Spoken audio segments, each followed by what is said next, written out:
Okay, so today we're going to be talking about inferencing. Now, I'm sure you've done inferencing in the past because I remember when I taught third grade, I taught about inferencing, and I know that this is a skill that you've worked on in fourth grade as well.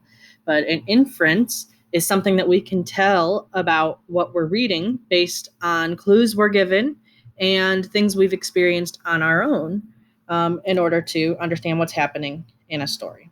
So I have a couple different scenarios we're going to go through, and I'm going to have this Ed puzzle pause for you to guess what's going on, and then I'll kind of reveal after you've guessed.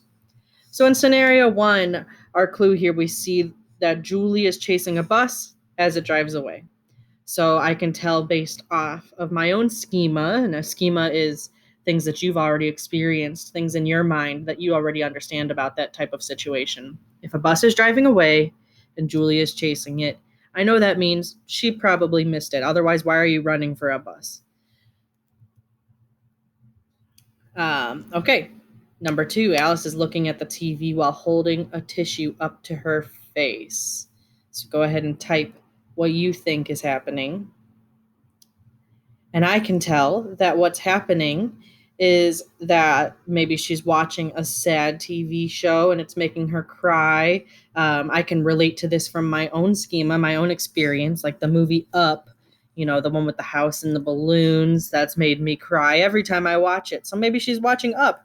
I don't know, maybe some sort of sad movie that's making her cry, or maybe it's something that connects to something that's happened in her life or reminds her of somebody who she misses.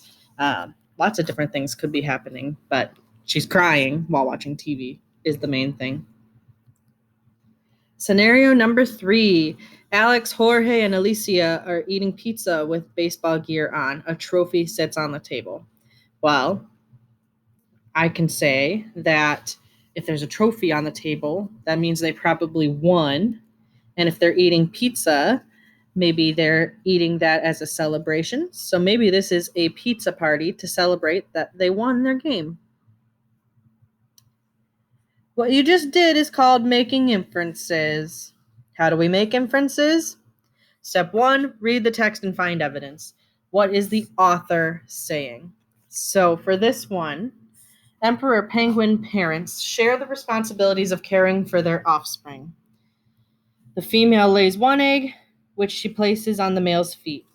He keeps the egg between the top of his feet and a special fold of skin on his tummy. He's careful not to drop the egg. While the female goes back to the sea, the father huddles on the ice with other dads for 2 months.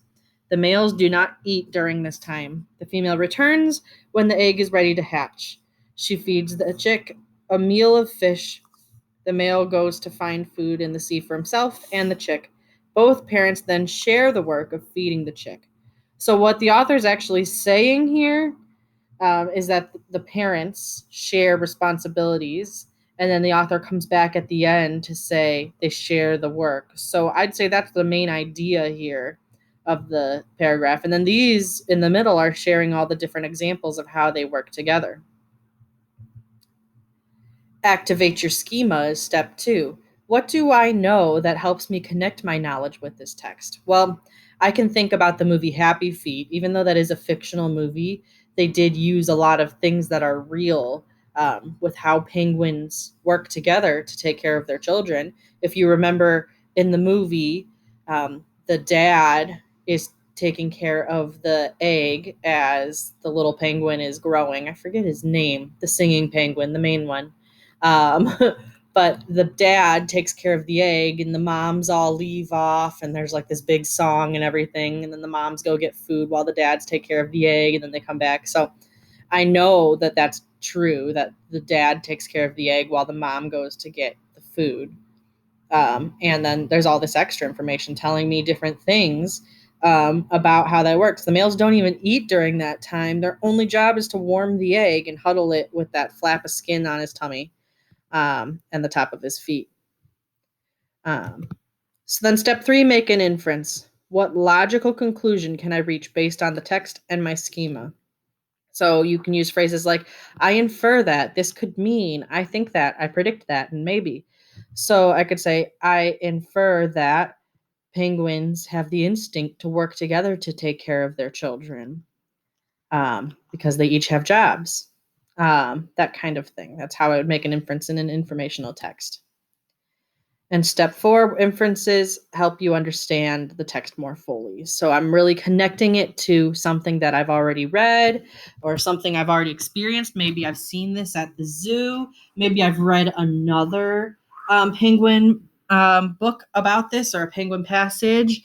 Maybe I've researched penguins before. Maybe I've seen it on National Geographic. I like to watch that on Disney Plus. A lot of those different animal things. I've seen this kind of thing in a lot of different media.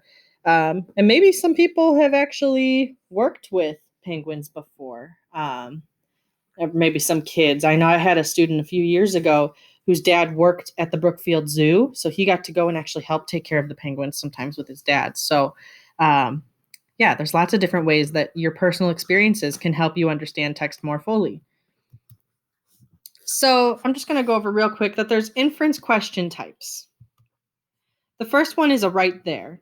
You can find the answer right in the text, the inference. So maybe, for example, a right there type of question I could ask about this passage is, how does the dad help take care of the egg? Well, I can find a right there sentence to tell you. He keeps the egg between the top of his feet and a special fold of skin on his tummy. He's careful not to drop the egg. So that's a right there, just gives you the answer. A think and search, the answer is in the story, but you have to piece it together.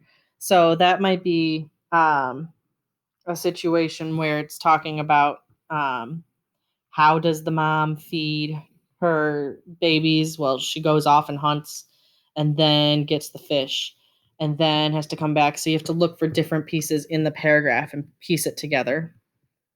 Author and you use your schema and the text to make an inference together.